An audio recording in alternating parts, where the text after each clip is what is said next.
안녕하세요, 구독자 여러분. 오늘날 많은 사람들이 성경을 읽고 싶어 합니다. 성경의 처음 장인 창세기는 천지창조와 인류의 기원에 대해서 설명해 주고 있습니다. 그런데 몇 장 지나지 않아서 족보가 등장하죠. 사람들의 이름과 아들 낳은 나이, 향수한 나이가 나옵니다.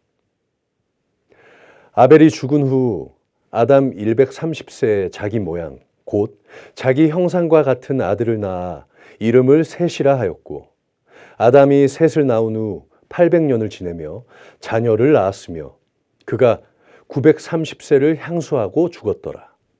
그리고 셋이 에노스를 낳고 에노스는 게난을 낳고 게난은 마할랄레를 낳고, 이렇게 10대가 기록되어 있습니다. 그 옛날에 사람들의 나이를 상세히 기록한 것도 경이롭습니다만, 많은 숫자들이 계속해서 나오니까 왠지 지루해져서 성경을 덮게 되는 거죠. 이 산을 넘어야 계속 읽을 수 있을 텐데, 그렇다면 어떻게 해야 성경을 끝까지 읽을 수 있을까요? 이처럼 어려운 창세기의 족보를 파헤쳐주는 책이 출간되었으니 바로 구속사 시리즈 1권 창세기의 족보입니다.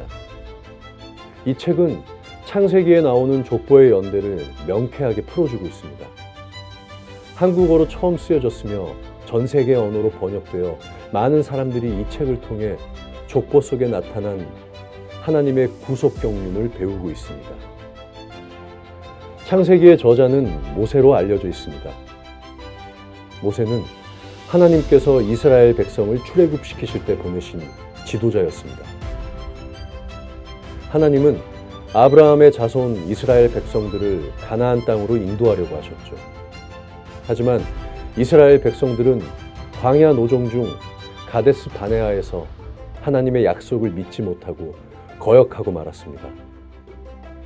진노하신 하나님은 그들을 광야에서 40년 동안 유리하게 하셨고, 1세대들은 가나안 땅에 들어가기 전에 다 죽고 말았습니다. 모세마저도 이제 죽음을 앞두고서 마지막 모압 평지에 서 있습니다. והיה שם בך לעד, ואנוכי ידעתי את מרגך, ואת עורפך הקשה, הן בעודני חי עמכם היום, ממרים הייתם עם אדוני, ואף כי אחרי מותי.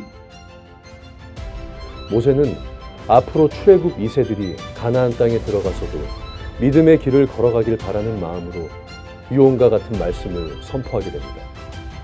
그 말씀이 바로 신명기입니다. 신명기는 세 부분으로 나뉘어 있습니다.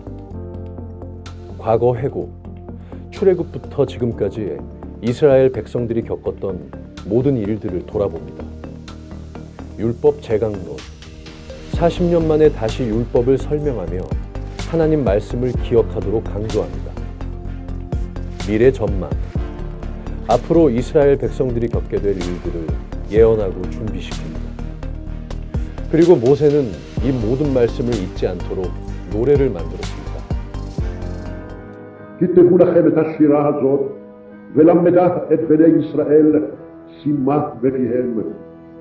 למען תהיה לי השירה הזאת לעד בבני ישראל. 이 노래가 바로 신명기 32장입니다.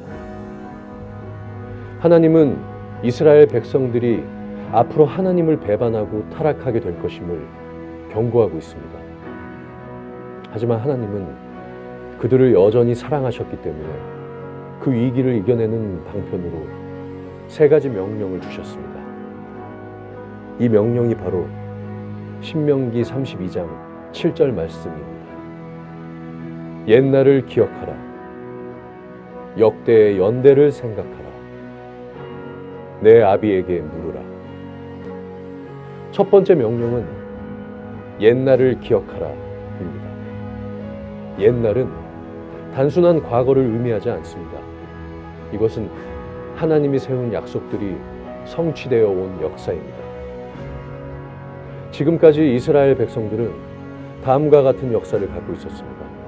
아담의 타락과 가인 계열의 불신앙, 노아 시대의 죄악과 심판, 바벨탑 사건에서 인간의 교만, 아브라함과의 횃불 언약, 이스라엘 민족의 애굽 종살이와 출애굽 사건, 광야 40년 동안의 고난과 시련. 이처럼 수많은 죄악 가운데에서도 하나님은 계속해서 백성들을 구원해 주셨습니다. 그분의 뜨거운 사랑과 눈물의 역사가 바로 옛날인 것입니다. 그리고 하나님은 기억하라고 하셨습니다. 고생하던 때를 쉽게 잊어버리는 백성은 과거보다 더 심한 고난을 당하게 되기 때문입니다. 하나님은 백성들이 잊어버리지 않도록 여러 기념일과 기념물을 주셨습니다.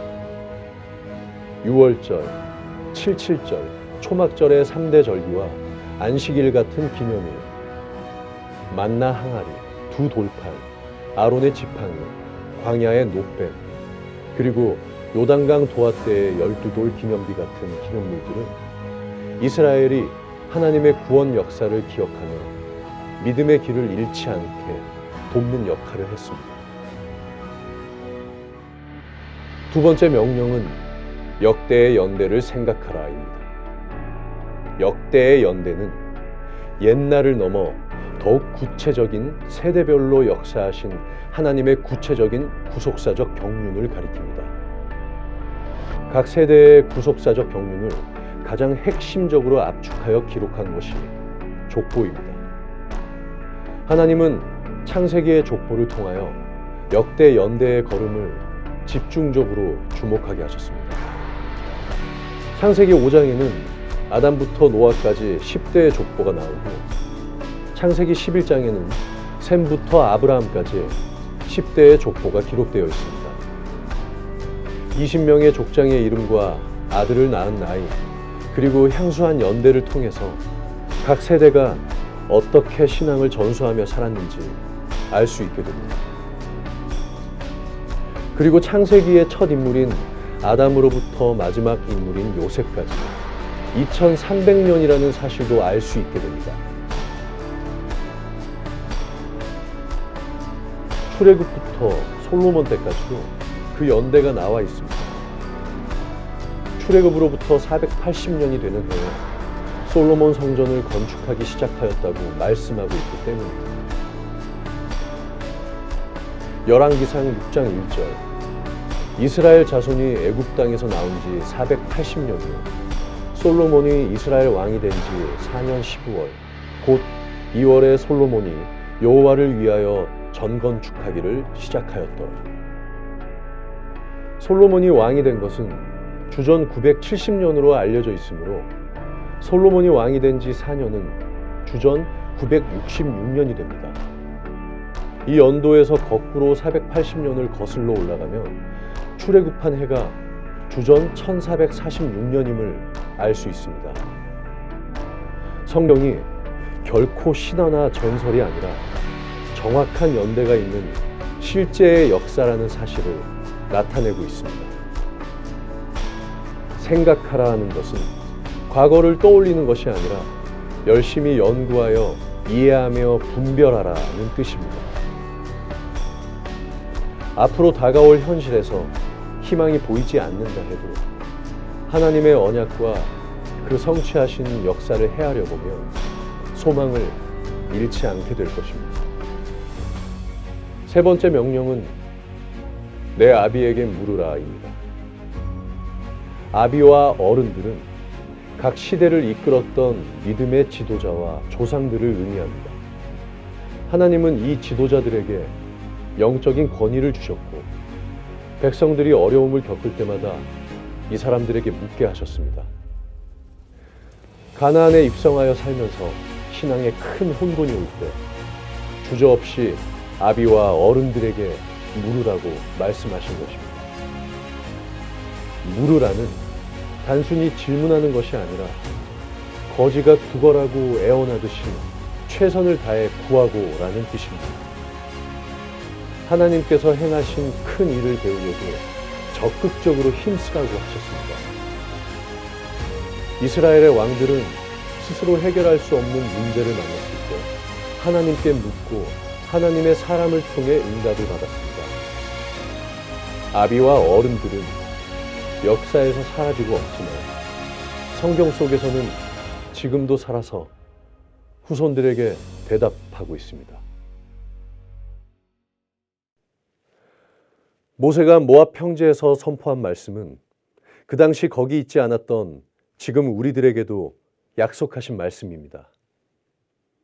내가 이 언약과 맹세를 너희에게만 세우는 것이 아니라 오늘날 우리와 함께 여기 있지 아니한 자에게도 세운 것이다. 우리는 하나님께서 구원하신 자기 백성입니다. 원래는 죄로 인해 죽을 수밖에 없는 인간들이었지만 창세전부터 예수님을 통해 구원하시기로 작정되었습니다. 예수님은 십자가에서 자신의 생명을 죄의 값으로 지불하심으로 구속을 이루셨습니다. 베드로전서 1장 18절에서 19절 너희가 알거니와 너희 조상의 유전한 망령된 행실에서 구속된 것은 은이나 금같이 없어질 것으로 한 것이 아니요 오직 흠없고 점없는 어린 양 같은 그리스도의 보배로운 피로 한 것이니라. 하나님은 지금도 교회와 그리스도를 통해 세상을 경영하시는 하나님의 경륜을 보여주고 계십니다. 모세의 말씀을 오늘 주시는 음성으로 받을 때 족보 속에 감추어진 지혜를 발견하고 후손들에게 가르칠 수 있을 것입니다. 그렇다면 모세의 바램대로 마침내 가나안 땅에 들어가 안식을 누리는 주인공이 될 수 있겠죠.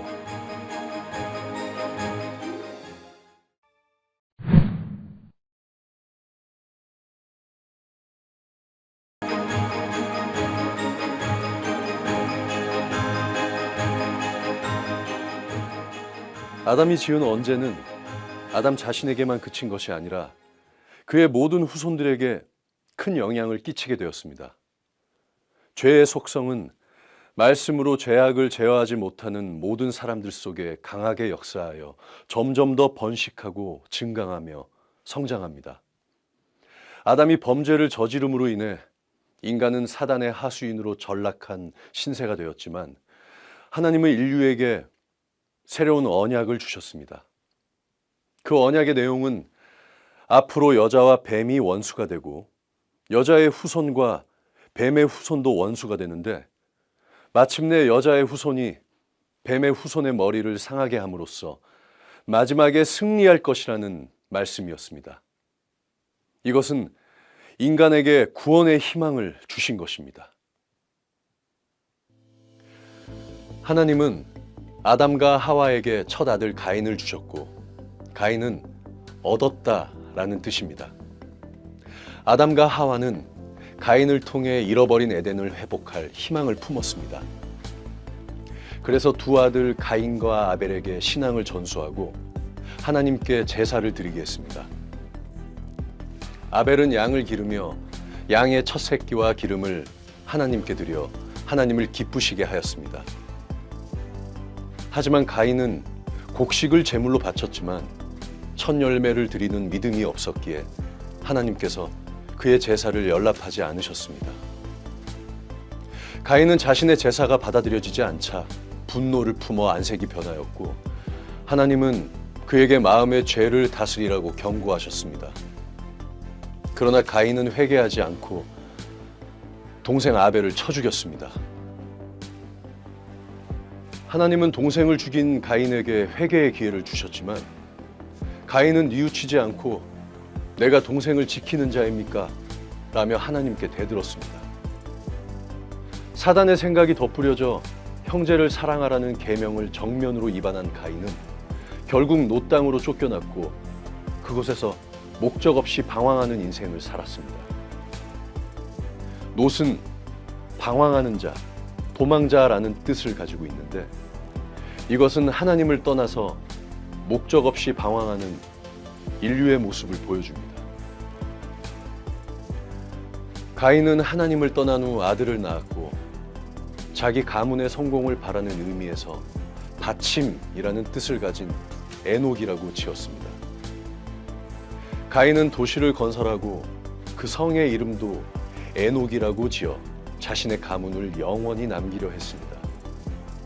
에녹은 시작하다, 개시라는 뜻도 가지고 있습니다.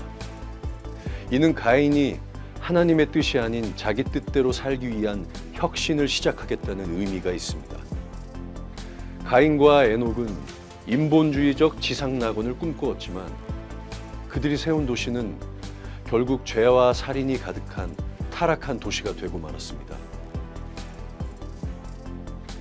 이랏은 도망자, 도피자라는 뜻을 가집니다.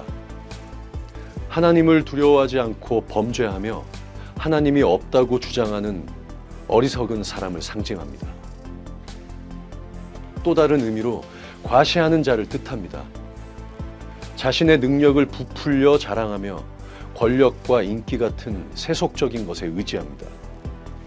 이로 인해 다른 사람들에게 상처를 주고 낙담하게 만듭니다.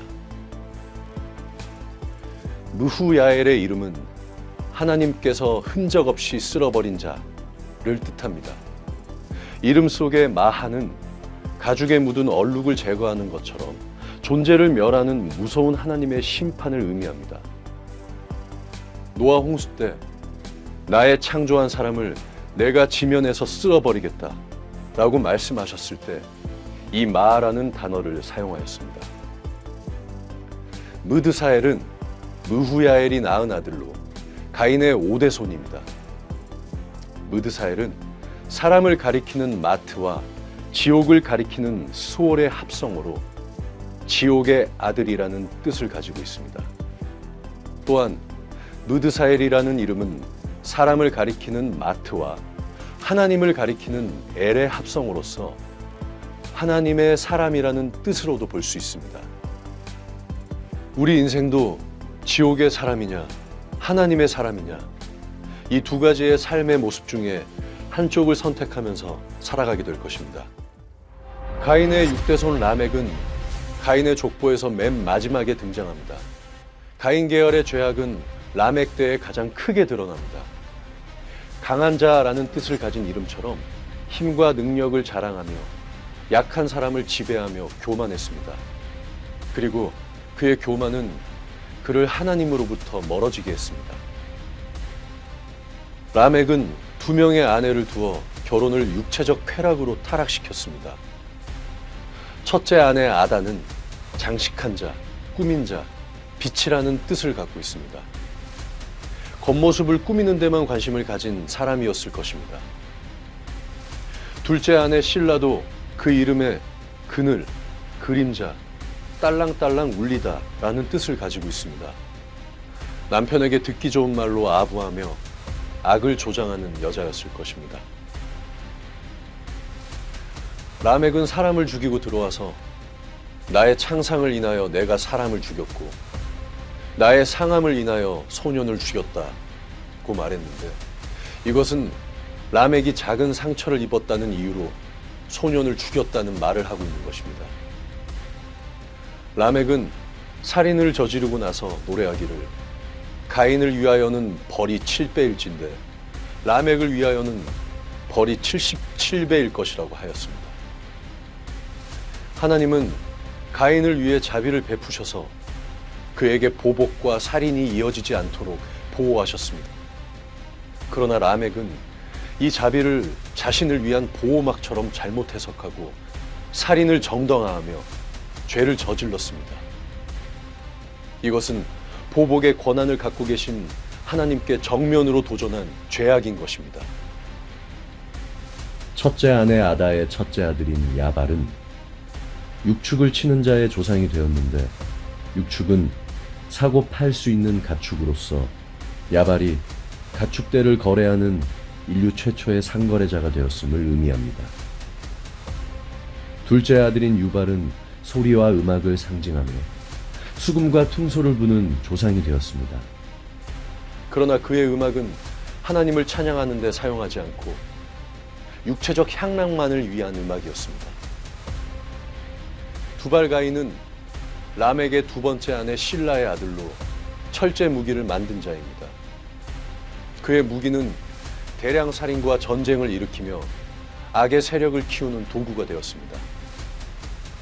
문명이 발달하고 인간의 능력이 올라가면 신과 같이 될 수 있다는 착각을 하게 됩니다.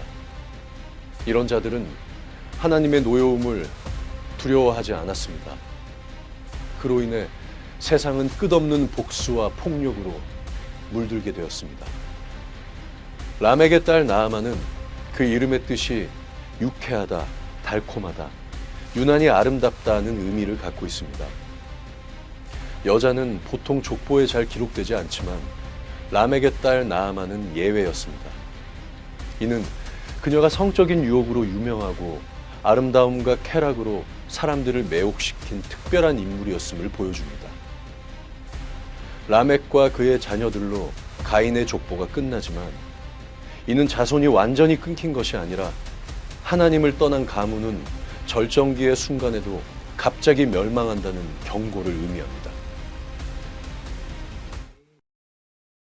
가인의 악한 속성은 다른 계열에서도 나타나고 종말 때까지 이어져 큰 성 바벨론으로 등장합니다. 노아의 둘째 아들 함의 후손인 니므롯은 자기 이름을 높이고 흩어짐을 피하려고 바벨탑을 쌓았습니다. 이는 홍수와 같은 하나님의 심판을 피하려는 인간의 교만한 행위로 하나님의 무지개 언약을 불신한 것입니다. 아브라함의 첫 아들 이스마엘은 동생 이삭을 희롱하다 쫓겨났고 이후 이삭의 후손들과 계속 적대하게 됩니다. 이삭의 아들 에서는 장자권을 팥죽 한 그릇에 동생 야곱에게 팔아버려 언약 백성의 자리를 잃었습니다. 에서는 가나안 여인들과 결혼해 신앙의 맥을 끊었고 그의 후손인 아말렉 족속은 이스라엘과 대대로 원수가 되었습니다. 이런 가인의 속성은 하나님의 구원 역사를 방해하지만 하나님의 인간을 향한 구속 계획은 결국 사단을 물리치고 승리하게 될 것입니다.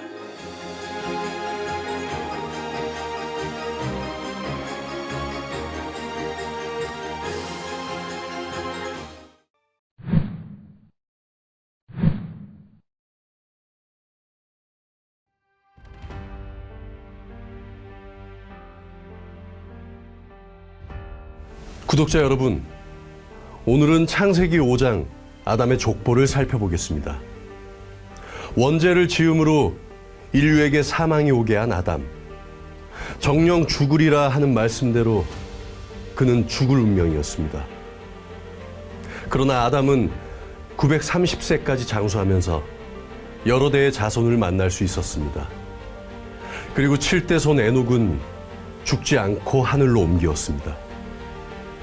아담의 10대 손 노아는 완전한 자로 하나님과 동행하였고 방주를 지으라는 말씀에 준행함으로써 홍수 심판에서 구원받았습니다.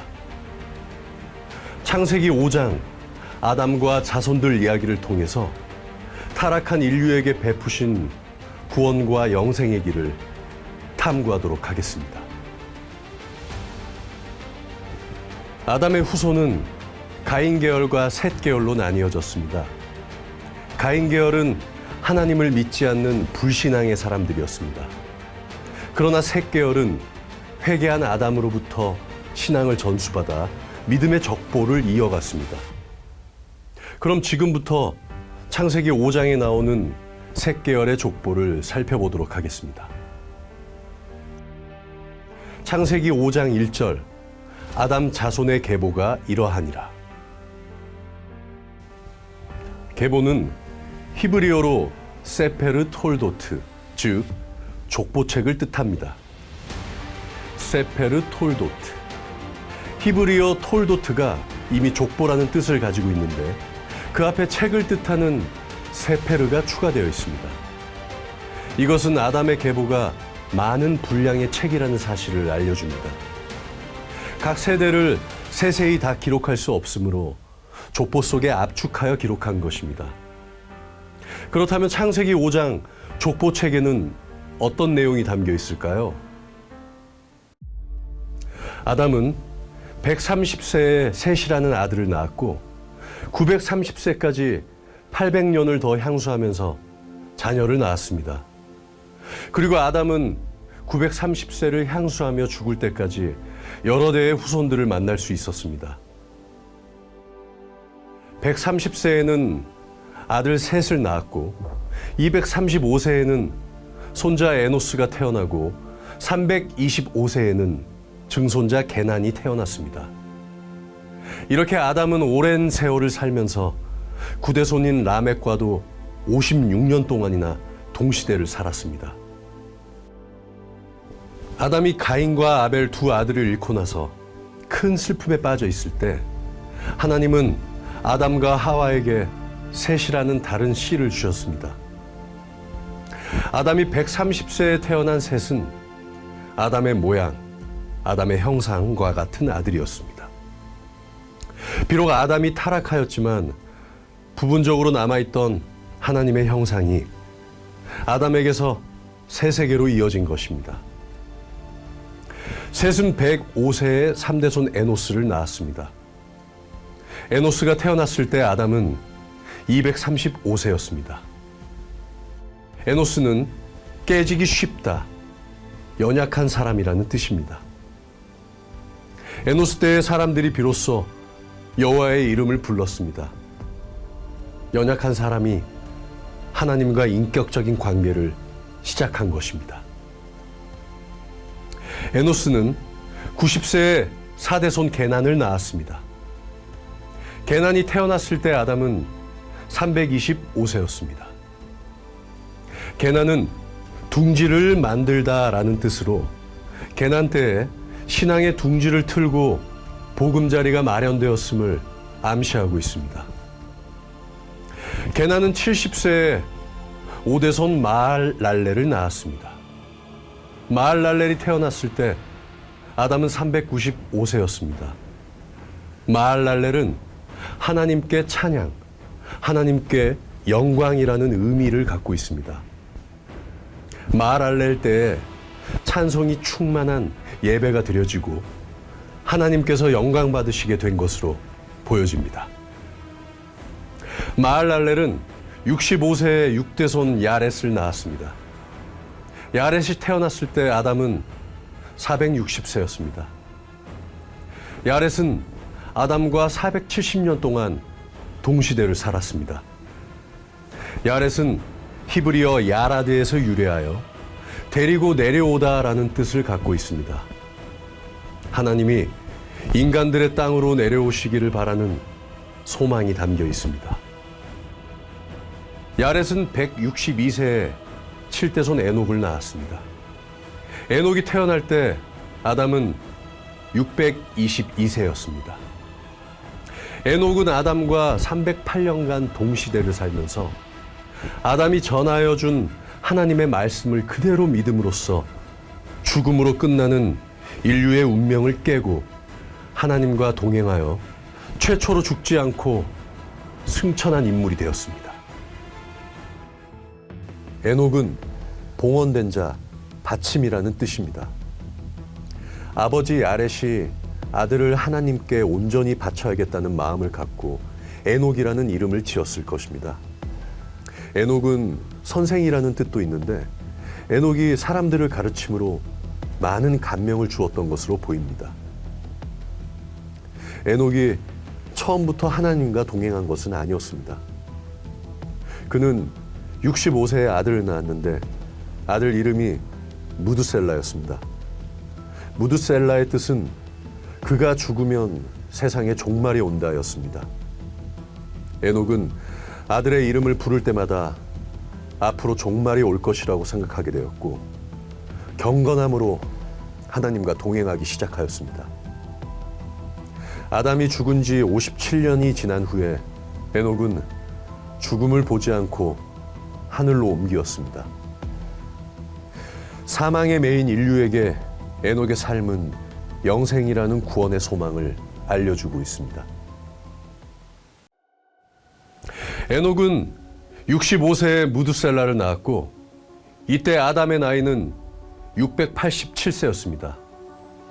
무드셀라는 969세를 향수하고 죽었습니다.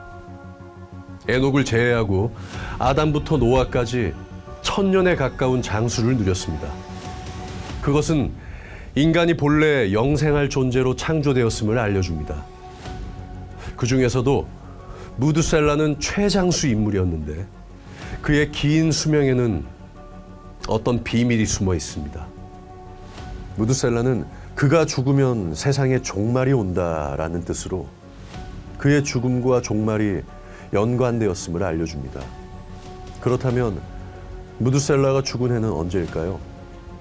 성경은 그 해가 언제인지 정확하게 알려주고 있습니다. 무드셀라는 아담이 687세였을 때 태어났습니다. 그리고 무드셀라는 969세까지 장수하였죠. 그러므로 무드셀라가 죽은 해는 아담 이후 1656년이 됩니다. 한편 아담 이후 1656년에는 또 다른 중요한 사건이 일어납니다. 10대손 노아가 아담 이후 1056년에 태어났고 노아가 600세가 되던 해가 아담 이후 1656년이었습니다. 노아가 600세 되던 해에 일어난 사건은 바로 홍수 사건이었습니다. 그러므로 아담 이후 1656년은 무드셀라가 죽은 해이며 홍수 심판이 일어난 해였습니다. 무드셀라가 일찍 죽었다면 그만큼 종말도 일찍 닥쳤을 것입니다. 그러나 하나님은 무드셀라를 오랫동안 장수하게 하심으로 종말의 시기를 늦추셨습니다. 인류가 회개하고 돌아오기를 기다리시는 하나님의 긍휼과 자비를 보여주십니다. 무드셀라는 187세에 구대손 라멕을 낳았습니다. 라멕이 태어났을 때 아담은 874세로 생존해 있었습니다. 라멕은 아담과 56년 동안 동시대를 살았습니다. 그리고 라멕은 113세에 할아버지 에녹이 죽지 않고 승천하는 것을 보았습니다.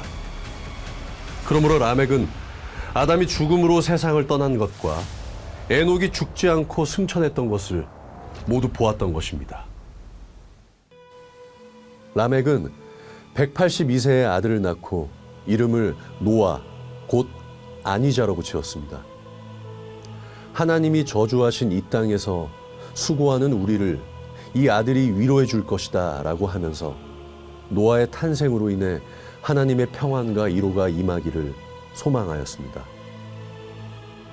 라멕은 홍수나기 5년 전까지 생존하였고 노아가 방주를 짓는 일에 큰 도움을 주었을 것입니다.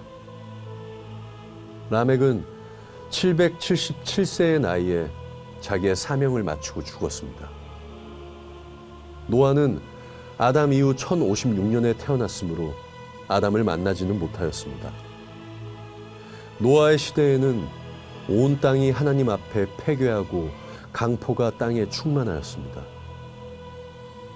하나님은 사람 지으심을 한탄하시면서 사람과 짐승들을 모두 멸하시기로 하셨습니다.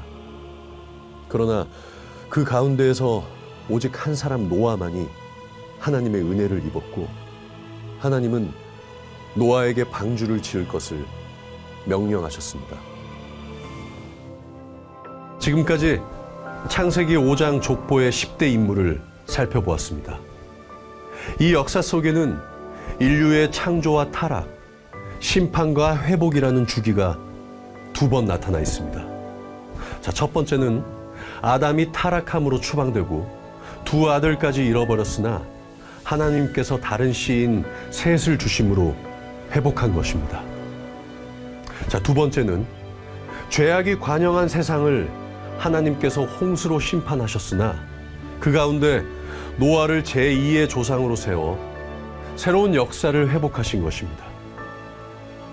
아담이 받은 생육하고 번성하여 땅에 충만하라는 축복은 노아와 그 아들들에게 이어졌습니다. 하나님은 절대적인 은혜와 긍휼로 다시는 땅을 물로 멸하지 않겠다는 영원한 언약을 세워주셨습니다. 하나님이 정하신 종말에 구원이 완성될 때까지 세계의 역사는 하나님의 은혜로 보존될 것입니다.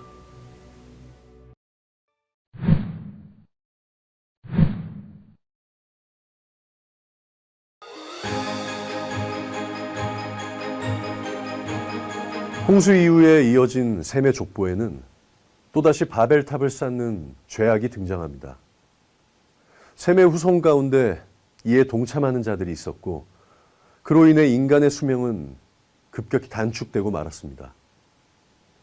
이러한 영적 암흑 시대에 하나님은 아브라함을 강력하게 호출해 내심으로 구속사의 시발점이 되게 하셨습니다. 오늘은 창세기 11장에 기록된 셈부터 아브라함까지 10명의 족장들에 대해 살펴보도록 하겠습니다. 노아의 아들인 셈은 이름, 명예, 명성이라는 뜻입니다. 그는 하나님의 명예를 위하여 충성스러운 삶을 살았을 것으로 추정됩니다.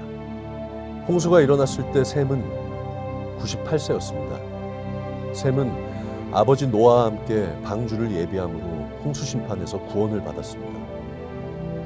셈은 600세를 살면서 위로는 무두셀라와 라멕, 노아를 만났고 아래로는 22대 손 야곱까지 만났습니다. 셈은 자기를 포함하여 15명의 족장들과 동시대를 살았습니다. 셈에게는 5명의 아들이 있었습니다.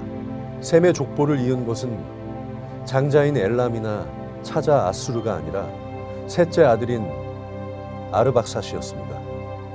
셈의 장자 엘람은 활 쏘는데 으뜸 가던 호전적인 민족으로 가나안 전쟁 때 아브라함의 조카 롯을 사로잡아갔던 적국이었습니다. 셈의 차자 아수르는 함의 손자인 니므롯에게 정복당한 후에 하나님을 대적하는 민족이 되어 분열왕국 시대 때에는 북이스라엘을 멸망시키는 나라가 되었습니다. 셈은 셋째 아들을 낳고 아르박사, 즉 영역이라는 뜻의 이름을 지어주었습니다. 그를 통해 믿음의 영역이 마련되기를 소원하였음을 보여줍니다. 아르박삿은 35세에 셀라를 낳았습니다. 셀라는 보냄을 받았다, 확장이라는 뜻입니다. 아르박삿의 시대가 하나님의 영역을 마련하는 단계였다면 셀라의 시대에는 하나님 나라의 영역이 더욱 확장되는 단계라고 할 수 있습니다. 셀라는 30세에 에벨을 낳았습니다. 에벨은 건너온 자라는 뜻인데 그것은 그가 유브라데 강을 건너온 사람이기 때문입니다. 에벨이 살았던 메소포타미아 지방에서는 하나님을 배반하고 바벨탑을 쌓기 시작하였습니다. 경건한 족장이었던 에벨은 그곳을 떠나 유브라데 강을 건너갔습니다. 그리고 하란 근방에 창조주 하나님을 믿는 에블라 왕국을 세우고 신앙의 정통을 이어갔습니다. 에벨의 후손인 아브라함도 나중에 유브라데 강을 건너오게 됩니다. 그로 인해 아브라함도 에벨과 같은 어원인 히브리 사람이라고 불리게 되었습니다. 에벨은 34세에 벨렉을 낳았습니다. 벨렉 시대 사람들은 바벨탑을 쌓아 자기의 이름을 내고 세상의 흩어짐을 면하려고 했습니다. 그러나 하나님은 언어를 혼잡하게 하심으로 그들을 온 지면에 흩어버리셨습니다. 벨렉 때부터 인간의 수명은 급격히 줄어들었습니다. 아르박삿, 셀랏, 에벨은 400세를 넘게 살았지만 벨렉은 239세밖에 살지 못하였고 그 이후 자손들의 수명도 200세 전후에 머물렀습니다. 그것은 벨렉 이후의 족장들이 하나님을 경외하지 않고 큰 죄를 지었음을 의미하고 있는 것입니다. 벨렉은 30세에 르우를 낳았는데 그 뜻은 친구, 이웃입니다. 바벨탑 사건 이후 말이 통하는 사람끼리 뭉치면서 다시 죄악의 공동체를 형성하게 되었음을 알 수 있습니다. 르우는 32세에 스룩을 낳았습니다. 스룩은 덩굴손, 매우 단단한 힘이라는 뜻을 가지고 있습니다. 자기 공동체를 더욱 결속시키는 모습을 엿볼 수 있습니다. 스룩은 30세에 나홀을 낳았습니다. 나홀은 콧김을 뿜다라는 뜻으로 그가 온 세상을 분주하게 다니면서 세상의 탐욕을 채우려 했던 사람임을 알게 합니다. 그는 148세를 살고 죽었는데 200세가 넘게 살았던 당시의 기준으로 볼 때 나홀은 자기의 수명을 다하지 못하고 갑자기 죽은 것으로 보입니다. 나홀은 29세에 데라를 낳았습니다. 데라는 체류하다, 지체하다라는 뜻입니다. 데라는 그 아들 아브라함과 함께 갈대아 우르에서 떠났지만 중간 지점인 하란에 머물러 지체하다가 가나안 땅에 들어오지 못하고 죽고 말았습니다. 데라는 70세에 아브라함을 낳았습니다. 창세기 11장 족보에는 족장들이 아들을 낳은 나이가 기록되어 있는데 그 나이를 다 더하면 아브라함이 홍수 후 292년에 출생하였다는 사실을 알 수 있습니다. 그런데 노아는 홍수 후 350년을 더 생존하였습니다. 그러므로 아브라함은 홍수 후 292년에서 350년까지 58년 동안 노아와 동시대를 살았다는 것을 정확히 알 수 있습니다. 아브라함 48세에 벨렉이 죽었고 49세에는 할아버지 나홀이 죽었습니다. 연달아 집안의 어른들이 죽음으로 아브라함의 집안은 큰 슬픔에 잠겼을 것입니다. 하나님은 아브라함에게 처음으로 나타나셔서 본토 친척을 떠나라고 명령하셨습니다. 아브라함은 말씀에 순종하여 갈대아 우르에서 떠나 하란으로 갔습니다. 아브라함은 노아와 58년 동시대를 살았으니 아브라함이 58세 이전에 하란으로 갔다면 노아를 만났을 가능성이 있습니다. 그리고 하나님께서는 아브라함 75세 때에 그를 두 번째 부르셔서 이번에는 본토와 친척과 아비집까지 떠나라고 명령하셨습니다. 마침내 아브라함이 가나안 땅에 도착하자 하나님은 아브라함에게 이 가나안 땅을 네 자손에게 주리라고 약속하셨습니다.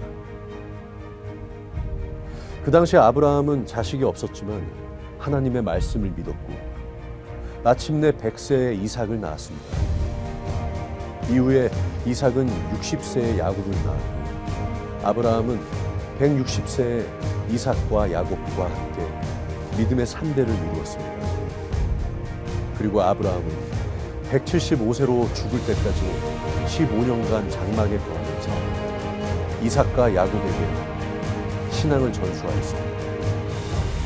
창세기 5장과 11장 족보는 아담부터 아브라함까지 하나님이 구별하시고 분리해 오신 택한 백성의 혈통을 보여줍니다. 하나님은 아브라함에게 떠나라고 명령하셨고 아브라함은 세상과 혈육으로부터 떠나는 분리의 역사를 통과함으로써 구속사의 새로운 중심인물이 되었습니다. 그는 이스라엘의 믿음의 조상이 되어 메시아 예수님께서 그의 자손으로 오시는 영광을 얻게 되었습니다. 아담으로부터 시작된 하나님의 구속사는 아담의 10대 손 노아에게 이어졌고 다시 10대 만에 아브라함을 등장시켰습니다. 이처럼 창세기의 족보에는 하나님의 구속사적 경륜이 중단되지 않고 흘러가고 있습니다. 하나님의 구속 경륜은 말씀대로 이루어집니다. 그러므로 우리가 성경에 감추인 하나님의 구속 경륜을 깨달을 때 하나님께서는 우리를 깨어있는 등불 삼아 일하실 것입니다. 주님의 마지막 재림이 이루어질 때까지 깨어있는 경건한 자손들의 계보가 끊이지 않고 이어지기를 소망합니다.